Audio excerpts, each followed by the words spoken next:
We're going to have an interesting conversation today. We always do, right? We always have fun over here, okay? And we don't disappoint. Because I was talking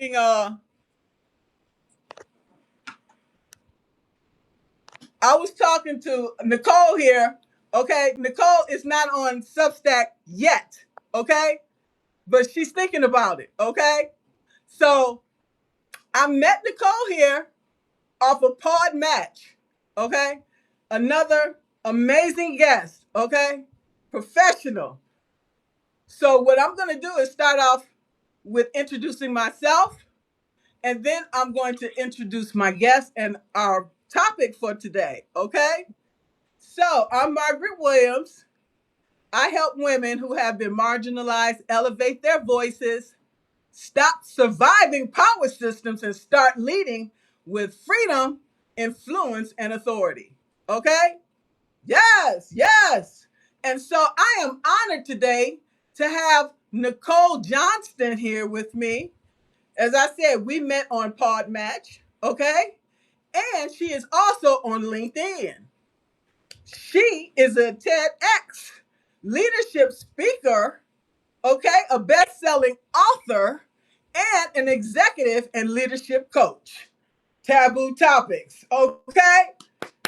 We always like to talk about topics about the elephant in the room. And who better to talk to us today but Nicole here, okay? She is a passionate executive leadership coach, TEDx speaker, a bestseller author dedicated to helping corporate women overcome workplace obstacles, own their value, and step into their full authority. Okay? And she is the founder of innatePOWER.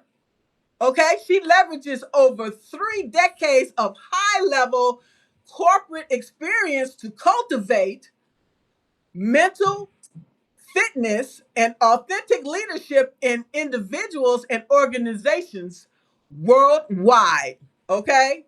And so I don't want to spend 20 minutes, okay, which I can, introducing our guest today.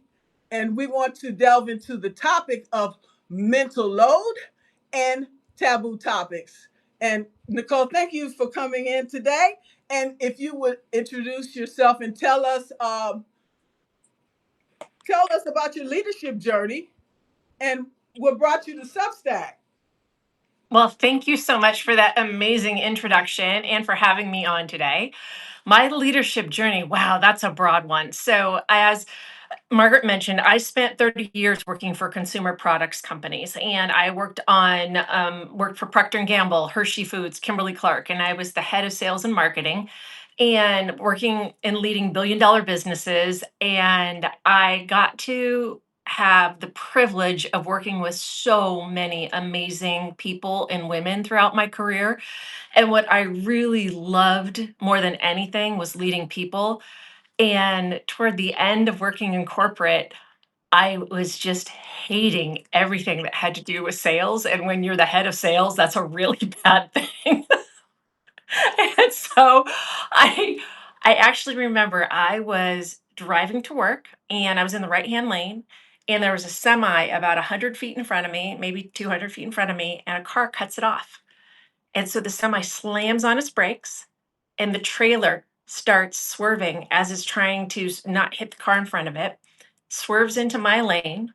The 3 cars in front of me accordion crash and to just hit the end of the trailer. And I slammed on my brakes, jerked the wheel, and literally stopped an inch and a half away from the car in front of me. And so then I just sat there and went, oh my God, don't hit me, don't hit me, don't hit me, don't hit me, because I didn't know if the person behind me was going to be able to stop in time. And so, amid all of that screeching metal and peeling tires and just all the sounds of the traffic accident, I realized that I didn't get hit, and I just felt the adrenaline coming out of me. And then I remember thinking, if I hadn't been so fast on the brake, I wouldn't have to go to work today. if you're picking bodily harm over your job, it's probably time to reassess if that's the right career for you. And that was the point where I realized I couldn't do that anymore. I couldn't sit in another meeting and say, you said you were going to take 1,000 pellets. You took 900. Why didn't you take 1,000? I just couldn't have those conversations anymore. I was done. And so I wanted to figure out how I could take all the learning and experience and all the expertise I now had to be able to help women. And so that's why I left corporate to become an executive leadership coach and speaker and author. And it's all about helping women thrive. And that's how I got to where I am today, by an almost car accident. Wow, that's a powerful story. Wow, that is powerful. And I just wrote something about lessons and blessings, and you have both examples exhibiting both of those today. Yep. And here you are. So, so how you take that story and change not only your life, but how are you changing other people's lives when we sit and talk about the mental load in taboo topics? So, one of the things that if I could just wave my magic wand and have it happen, is that the uncomfortable conversations would become comfortable, because the more we allow ourselves to not talk about something, the more power and shame we give it. And I want to have transparent conversations, because until we start having those conversations, too much of the female experience stays rooted in shame. And I am tired of that. And so I don't want that to happen anymore. So instead, I want to have the conversation. So when I speak, when I talk to companies, when I'm out, writing my book, whatever, I want to have those authentic conversations that help people go, it's not just me. Oh my goodness. Because the more you can find that sense of community, the less shameful it is and less easy it is for that cycle to perpetuate. Yes, please continue. Don't stop now. So, one of the biggest ones that Margaret and I talked about was actually around the mental load. And so, when I talk about on the mental load, it's about that work that needs to happen for work and life to flow. So at work, that looks like planning the meetings, ordering the lunches, knowing who's allergic to what. It's necessary work, no doubt. It's necessary, but all of that work is non-promotable, meaning you will do it and it will do absolutely nothing to advance your career. At home, it looks like making sure the kids are ready for the sports leagues. They have their dental appointments. They have clean clothes. Oh, is there milk in the fridge? It's just the management of life and work. And so, in a full time job, you'll work roughly 2,000 hours in a year. Moms at home have another 520 hours of mental load on top of that. And women as a whole do 200 hours of mental load on top of their full time job. That's an extra 10%. And none of that work will help you advance your career. Now, to be fair, part of the problem is women don't recognize the amount of mental load work that they're doing. And if the women doing it don't recognize it, the men around them sure as hell aren't. And so it's about starting to understand what the work is, who's being expected to do it, how it's being accounted for. All of that needs to happen. And so I want every woman to take a week and just start writing down anything. I mean, anything you do for someone, whether it's making the dental appointment, reminding someone that they have to pick up the dry cleaning, figuring out that the laundry needs to be done. At work, it's reminding someone that this project is due, taking care of someone else's PowerPoint, blah, blah, blah, blah, blah, blah, blah. All of it. You need to write it down, because if you don't capture it, you can't understand how to address it. So start by understanding what is the mental load that you're doing, both at home and at work. And then once you have your handle on it, That's when you have to start addressing it. So Okay. this can look like many different things.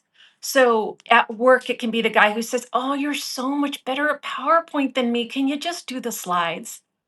I absolutely could do the slides, but if I keep doing them, you'll never get better. Why don't you take a cut at it and I'll just review your work? "Oh, you're so much better at analyzing the report than me. Can you help me on that?" I can help you on it, but it won't be for 2.5 weeks because I'm fully booked until then. But I can help you in 2.5 weeks. Should we schedule time? "Oh, I need it before that. I just don't have capacity." It's Can, go ahead. I'm sorry, before I forget, okay? Because my memory will leave me if I don't say it. Okay, not only that, it gives you documentation when you're dealing with troubled supervisors, because just before I left for retirement, they were asking us to tell us what we did last week. Okay. Ugh, So, okay. Yeah, exactly. It had got that bad. So I would go through, instead of trying to figure it out, every day I would go in and say, okay, this is what I did yep. every day. Then that way I can, instead of giving you a generalization, then you can take that generalization and use that against me. Okay. So if I give you detailed information, and you can still use it against me. Okay. Because then they'll say, well, you did less last week than you did the week before. So that's what I'm saying. Documentation receipts is key Yes. because without receipts, you cannot validate yourself or your position. The Go last ahead. written word always wins. Always. Last written word always wins. So take that same thinking to home, though. And so when you have the discussion with your partner, your spouse, your significant other, this is where you have to talk about lanes. Let's say the lane is kids' sports. I need you to take over the kids' sports. This means the planning, the sign up, the payment, the pickup, the drop off, understanding if the uniforms are clean. Do they need more gear? All of it. It is yours. I'm going to take that out of my brain and give it to you, and you own all of it. And that's very different than, "Hey, can you pick the kids up?" So you are still running that tape in your mind that says, "Oh, I still have to get them a baseball glove. Oh my gosh, their cleats are out. Oh my gosh, da da da da da da da da da da." Instead, if you hand that entire lane over, that's theirs. And when you hand it over, you can say, "And to me, success looks like that they get on the team they want, that everything is signed up, that they are make all their practices and games on time with appropriate equipment, including clean uniforms, and you handle all of it." So you set your expectation as you give it over so the person can't say, "Well, you didn't tell me that's what it was."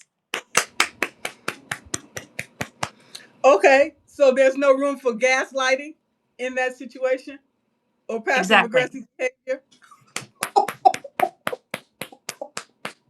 And I those are love the that. types of conversations we have to start having. Let me see if we have any comments here. Gender Intel says gender has taught you to think differently. Why? That's a good question. Really, because we have been assigned these roles from birth. We have been told, you are a woman, your job is to be pregnant, your job is to cook, your job is to clean. We have been assigned these roles as depending on your environment, right? Am I wrong? No, you're absolutely right. Girls are socialized differently than boys. Girls are socialized for perfection. Boys are socialized to try. And so when you're a little girl, you want that gold star. You want everything because you've been perfect on it. The teacher tells you, "Oh, I'm going to put these two rowdy ones with you because I know you can control them." And it becomes your labor to take care of the disruption instead of holding the boys accountable to act appropriately. And if a girl tries and fails, she gets shamed for it because she wasn't perfect. She wasn't sugar and spice and everything nice. Where if boys try and fail, "Oh, you got the next one, go again." And that leads to thinking that you have to be the caretaker, that you have to take care of all these kinds of things. If these details don't happen by you, who will take care of them? And it builds that into how you were socialized, raised, and it continues all the way through. Because when girls try to hold boys accountable at the earliest ages, it is still very frowned upon socially. Thinking about the boys who snap the girl's bra, or, oh, he's just hitting you because he likes you. No, 1,000% no. That is abusive behavior. Call it what it is instead of saying and enabling that behavior because that's how they like to be.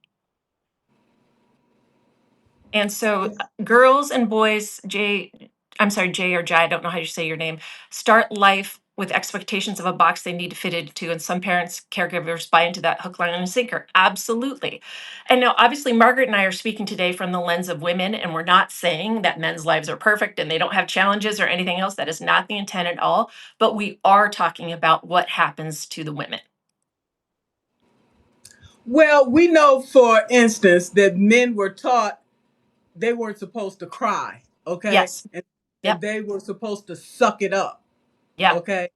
So, and then there's a lot of, sibling rivalry that they had to deal with, okay?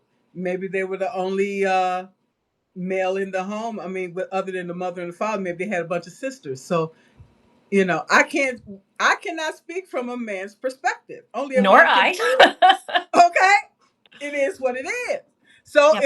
if a man want to speak up and give his thoughts and opinions, have at it. This is a free country. That we all have free will. We like to include their perspective as well. Okay, Yep. Yep. absolutely. And so these are the conversations that we need to have at a very early age that start calling out this perpetual behavior that enables that kind of shame cycle, that kind of expectation that says this is female behavior or this is male behavior. Because while everyone's different, that is true. Holding an expectation for an entire gender because it's more convenient, probably not okay. There it is. So you uh you are very, very powerful. Your presence. Okay.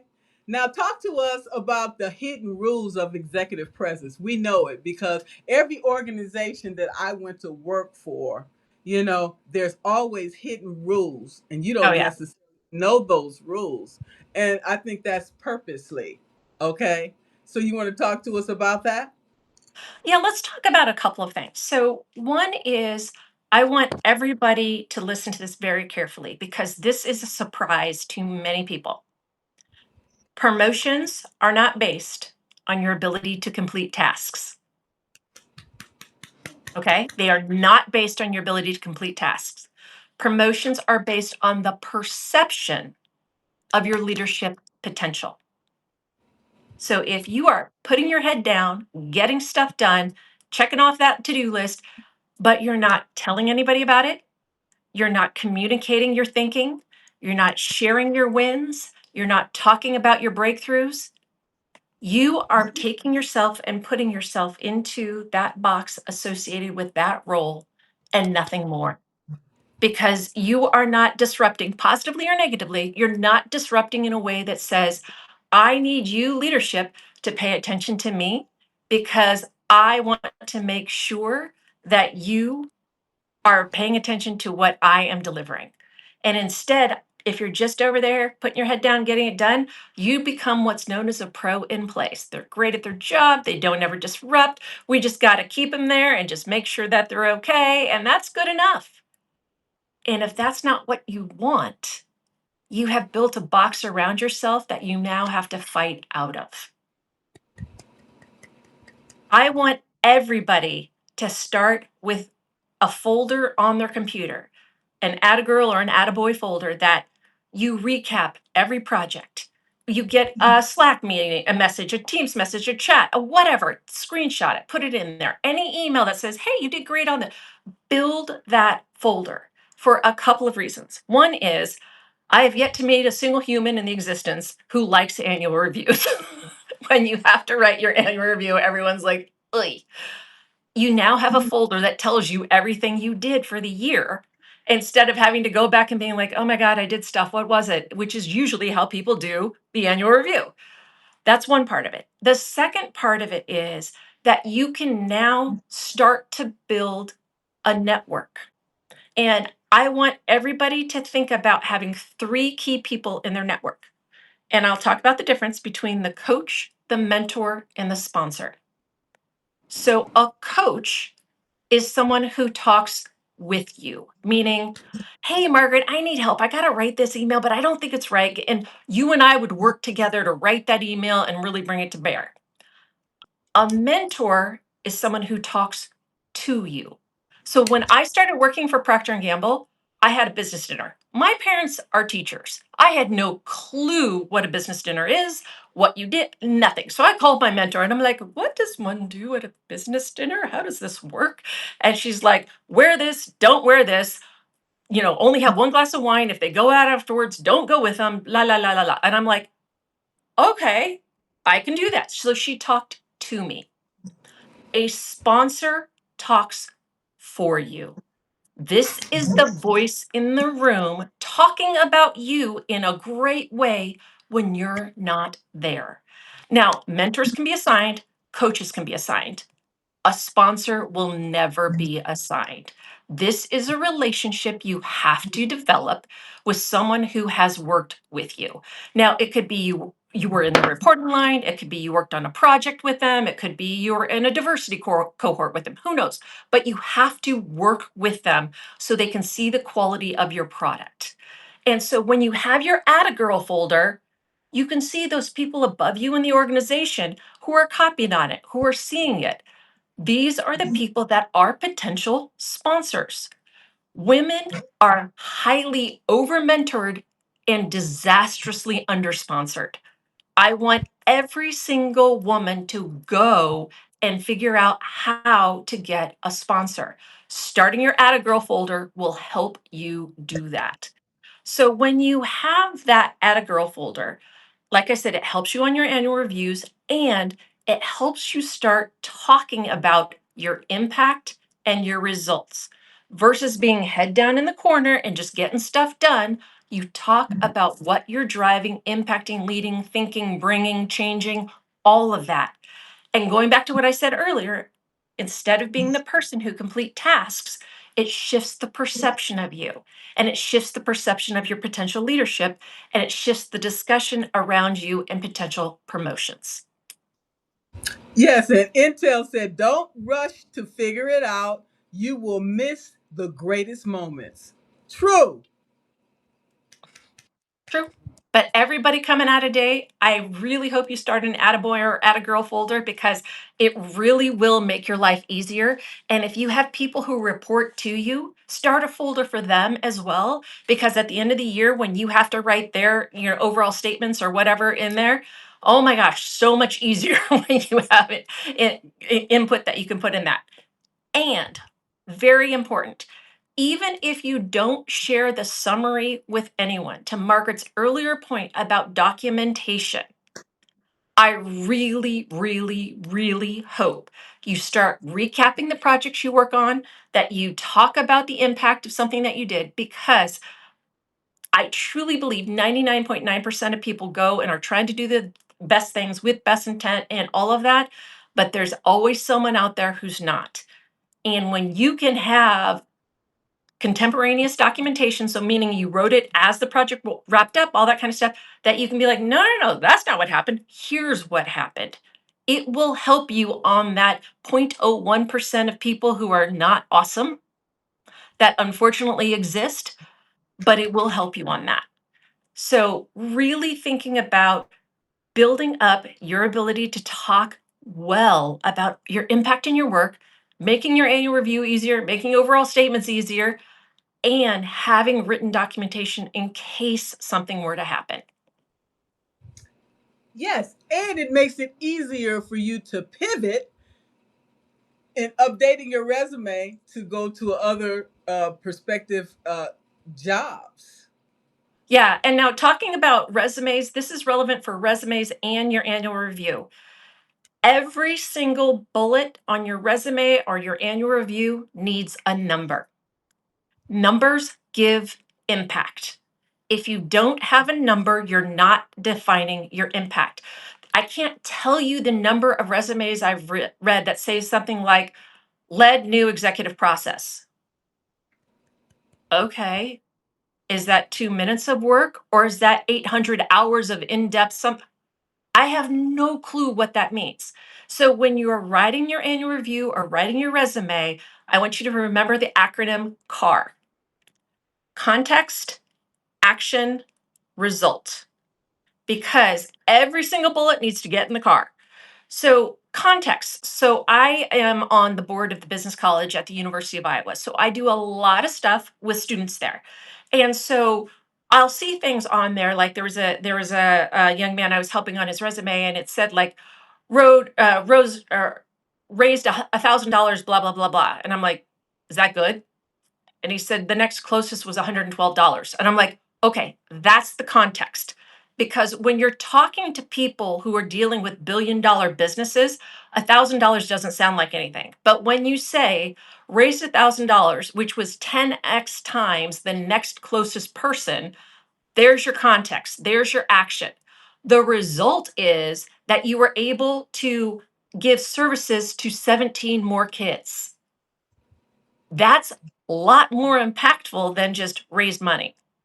So every single bullet, make sure there's a number and that it's in the car. And if you're going through your resume, your LinkedIn, your annual review, and you're putting just activities, because a lot of people spend a lot of time in activity land in these two things, make sure you have the context and the result as well.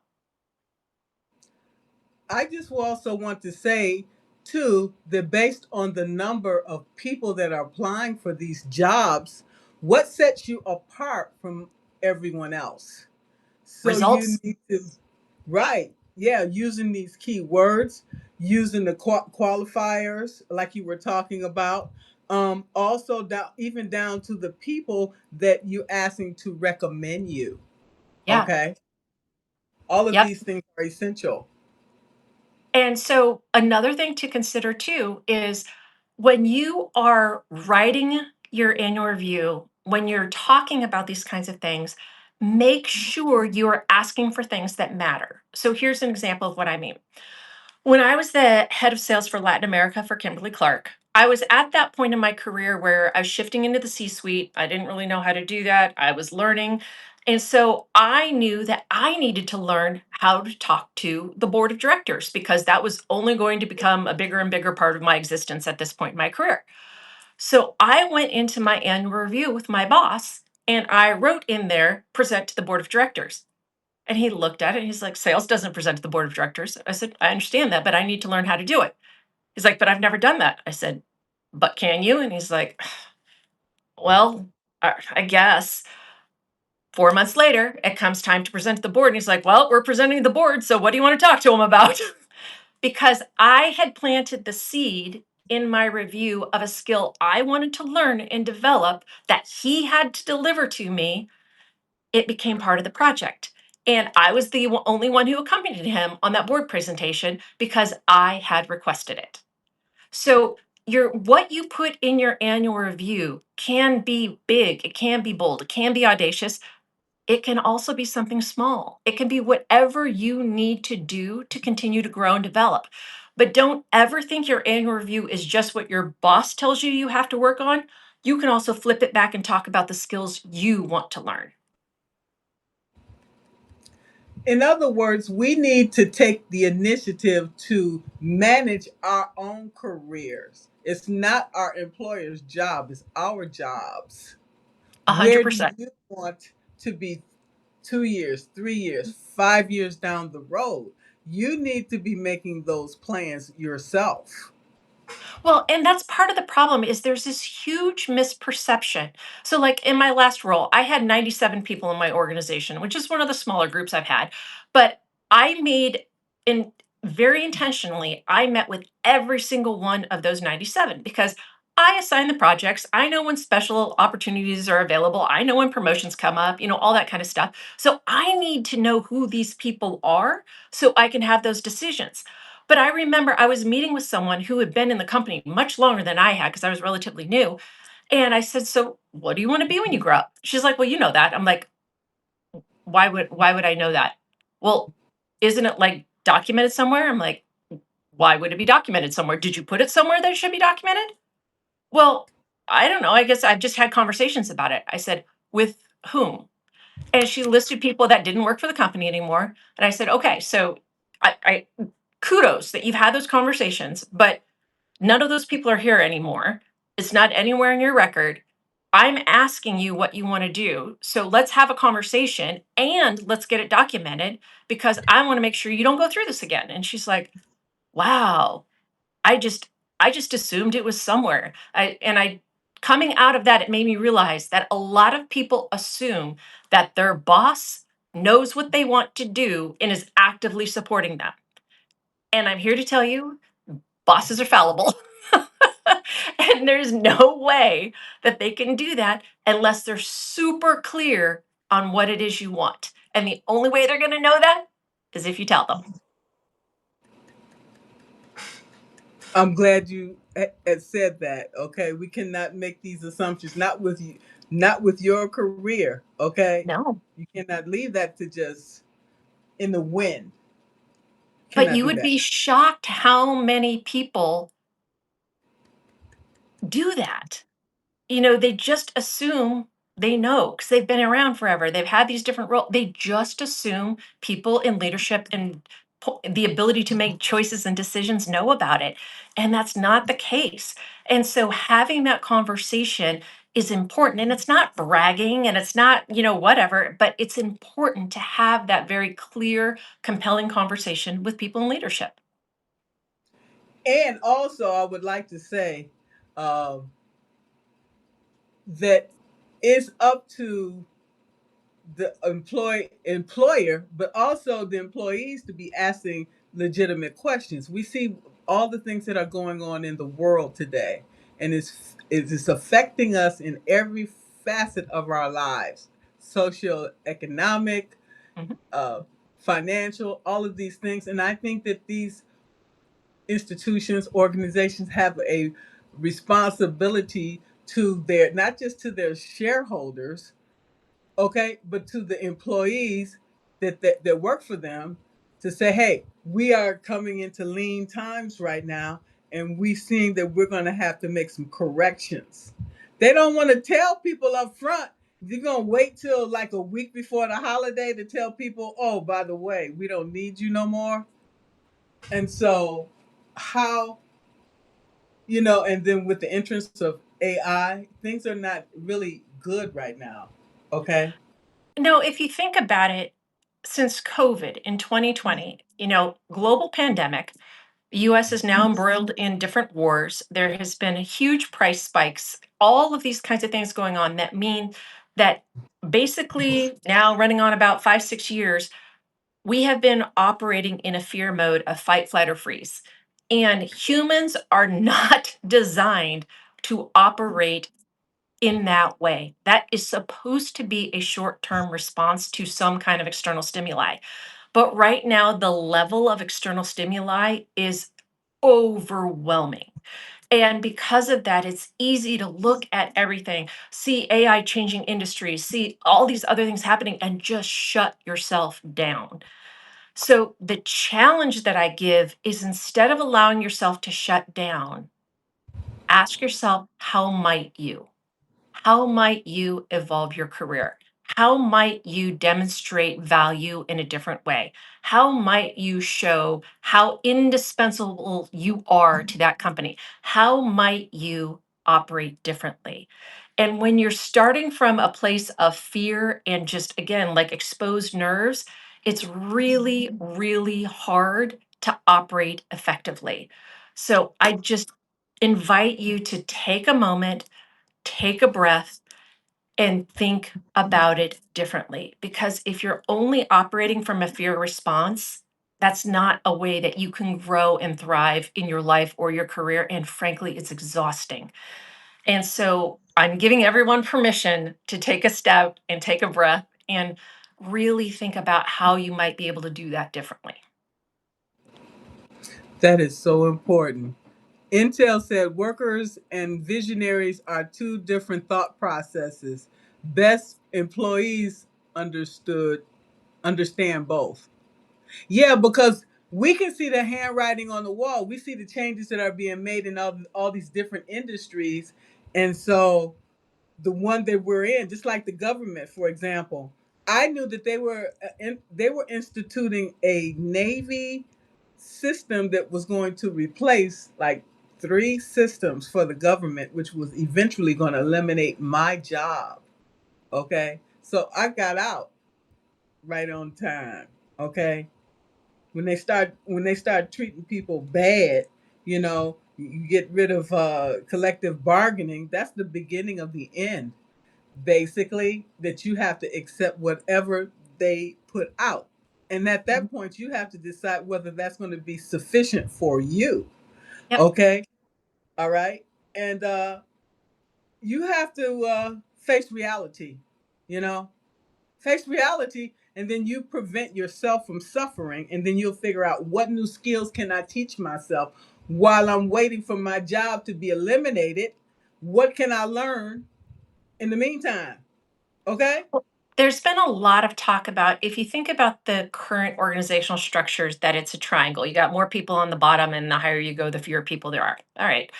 And I keep hearing people talk about how it's going to go from a triangle to a diamond with the rise of AI. And I guess you could say it that way, but to me, I don't think that's what it is. I think it's going to be the same triangle. It's just the triangle is going to be different. So if you think about back in the 1800s, before there was steam power, before there was any of that, all the effort it took to plant a field, the amount of effort it took to make a single piece of clothing, to grow the plant, to harvest the plant, to weave the plant, to dye the plant, to cut the fabric, to sew it, all of that. I mean, one piece of clothing was literally hundreds of hours of effort. But then we had innovation. We were able to get an ability to weave. We were able to get steel plows. We were able to get steam. And through each of those, it wasn't that the workers changed, it's that the work that they did became different. And right now with AI, it's not going to be that fewer workers are needed, it's just going to be the work that they put in is different. And so too many people that I talk to right now are like, oh my God, AI is taking your job. It's not, if you don't let it. So, yeah, is there stuff that AI can do? Absolutely. But how you take the thinking, the application, the learning, and really take from it. Sure, maybe we don't need the person to gronk the report anymore because AI can do that. But the data out of the report, the key thinking, the key takeaways, what we want to do, how we build a plan, what is the next steps, how we measure it, what does success look like? AI can't do any of that. And your understanding of the impact, the import, the data, all of that, that's not something AI can ever do. So instead of thinking about the triangles changing, the jobs are going away, just think that the triangle is moving up. And maybe tasks that a new hire did 20 years ago will no longer exist. Yay, rah, that's great. But instead, what the new hire does is something that maybe adds more value. That is wonderful. So don't let that fear response overwhelm you. Instead, think how you can add value differently. Perhaps at that point in time, we can renegotiate the contract. Okay, I'm doing Mhm. higher level skills, which means that I should be able to obtain a higher uh, income. Yeah, absolutely. Because there's so much data that says when you don't negotiate your first job out of college, for women, it will cost you $1 million in your lifetime. And statistically, women are far less likely to negotiate than men. And tie that to getting married, having to take care of parents, having kids, raising kids, all of those, and that potential on ramps and off ramps in your career that you have to go through, that costs women about $3.5 million over their lifetime. So anytime you can negotiate for more, sister, do it. Exactly. They may say, well, you know what? Uh, we're gonna give the job to somebody else. Oh well, because then most traditionally women have been paid less than men anyway. So why not ask for it? Worst come to worst, they say, okay, well, we're gonna get a job to somebody else because they might do that anyway. Yeah, But absolutely. the guy sitting next to me, you're gonna pay him $20 and you're gonna pay me 12 and we doing the same job? I don't think so. I wouldn't want to keep that job for very long anyway. Okay, knowing that. So, two Okay. things on that. One is a lot of companies would like to tell you that you cannot discuss salaries with coworkers. But this is for the US. I don't know about other countries, but for the US, under the National Labor Relations Act, you have the right to discuss wages with your coworkers unless you are an officer of the company. So that means probably most of the people listening to this are not officers of a company and can have that discussion with coworkers. So you can say, what do you mean you're making 20 bucks an hour? I'm making 12. That is absolutely fair. And if your employer says to you, you broke company policy, and they try to fire you, oh, take it. You have got a lawsuit on your hands right there because that is illegal under the National Labor Relations Act, 1935. That's been around since 1935, the right to discuss wages with your coworkers. Now, in here, Millie made a comment about working in the gig economy and it's racist and set up to benefit men and racists. So there was actually a phenomenal article that came out today that they did an extensive study that found out just how much racism is in AI. And let me see if I can find the article here. Um,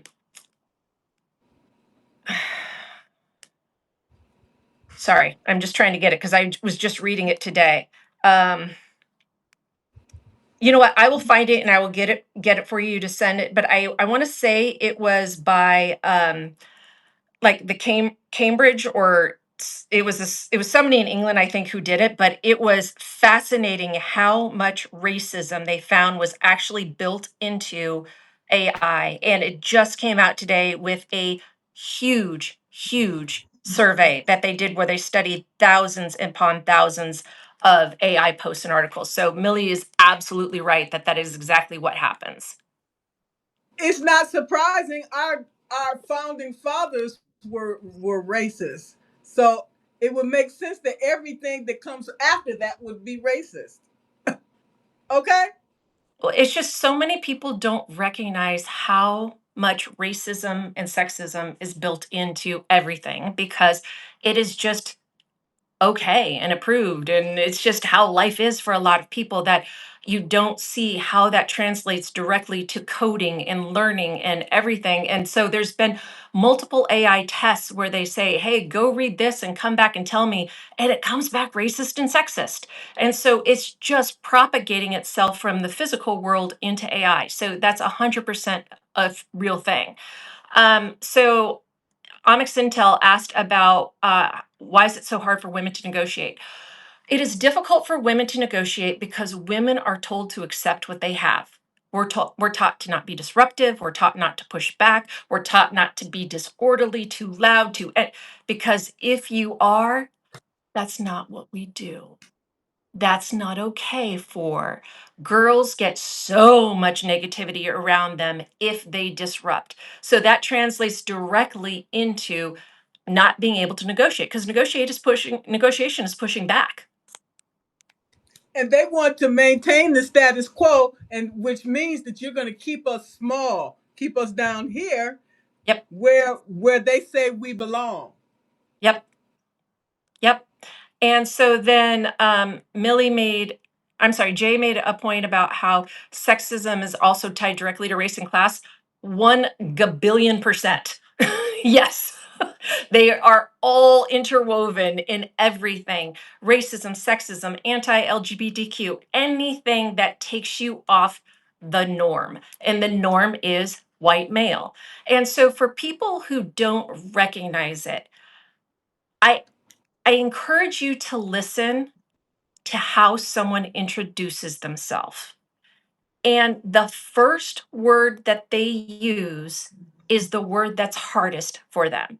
So, what I mean, for example, is if someone says, I am a Black gay man, they think being Black is more difficult than being gay.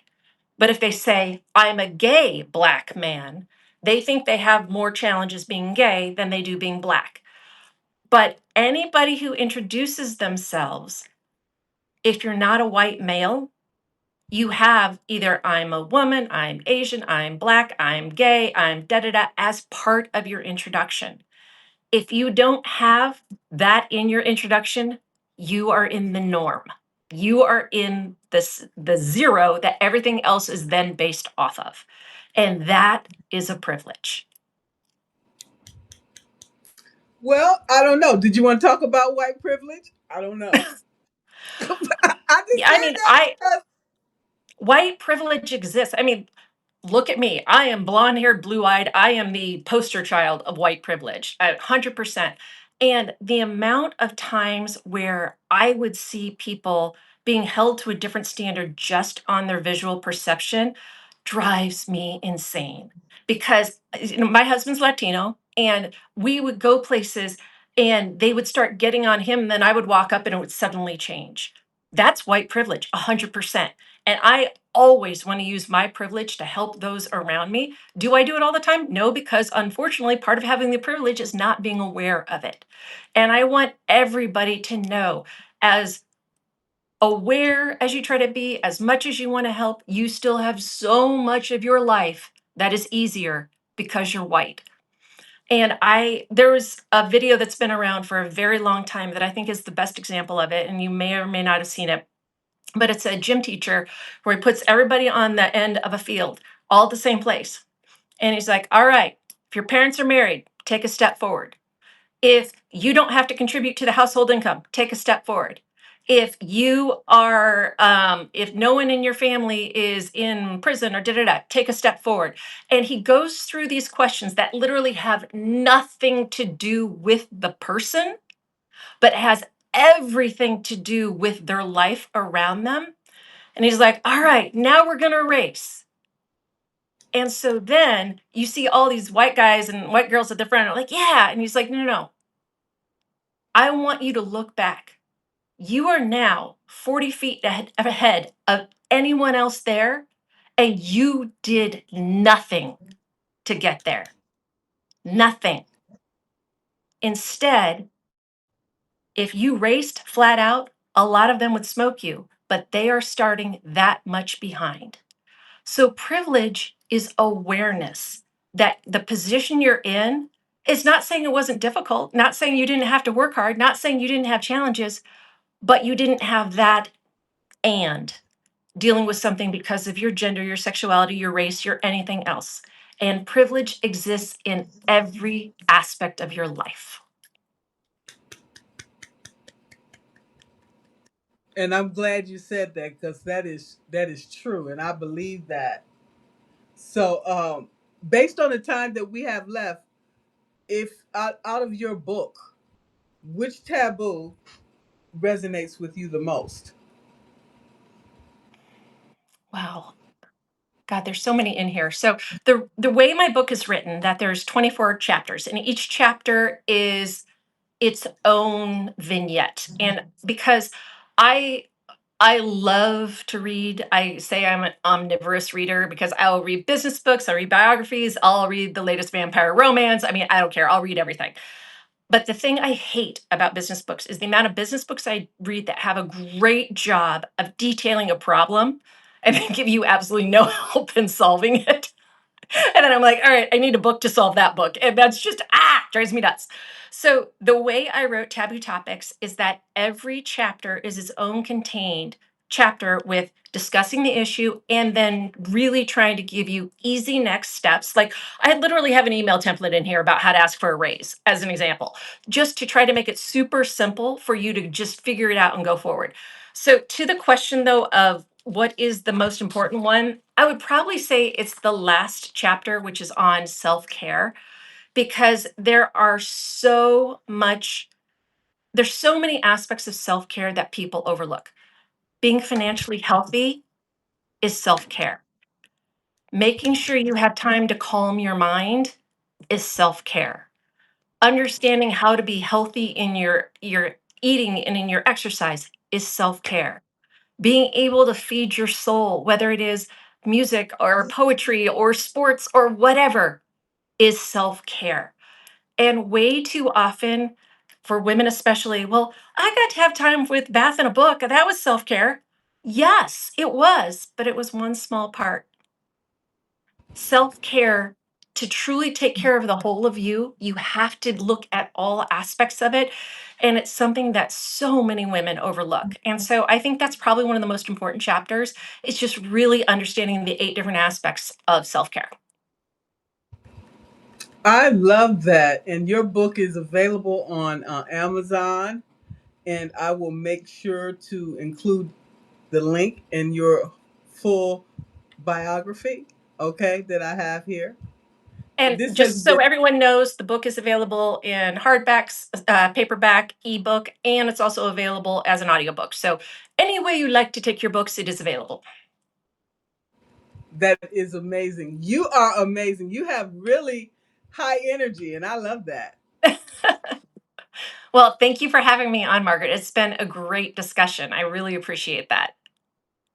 Me too. Let's see. Intel says, imagine if we operated blind, only based on contributions.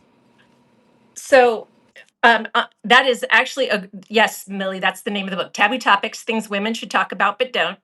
There's actually been a fascinating study on that with orchestras, that it used to be that you would come out and you would rehearse, or you would try out in front of everybody. Now, instead, for orchestra tryouts, they have a panel back and they have a deadened walkway in, so you can't tell if someone's wearing heels. You don't know who's actually playing.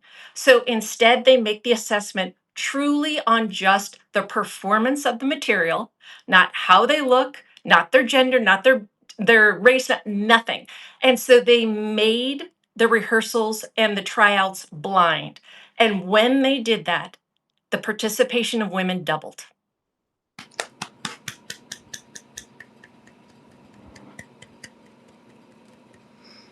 Oh, Millie said Taboo Topics. Yep. That's her book. Yep.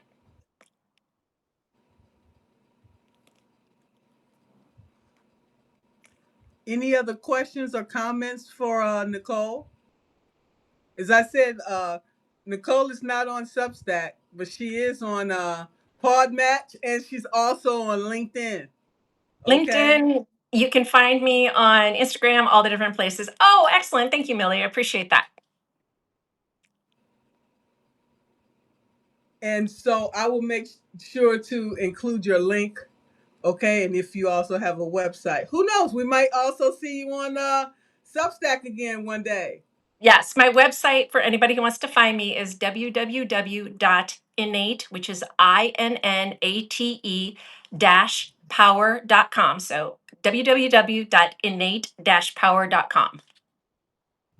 And I will also make sure to include it on the video / article when it's published. Thank you so much, Nicole. I want to thank you for such a powerful conversation today, and we have to keep in touch. Absolutely. Thank you, Margaret. This has been amazing. Have a great day, everyone. Thank you all. Thank you. Bye bye.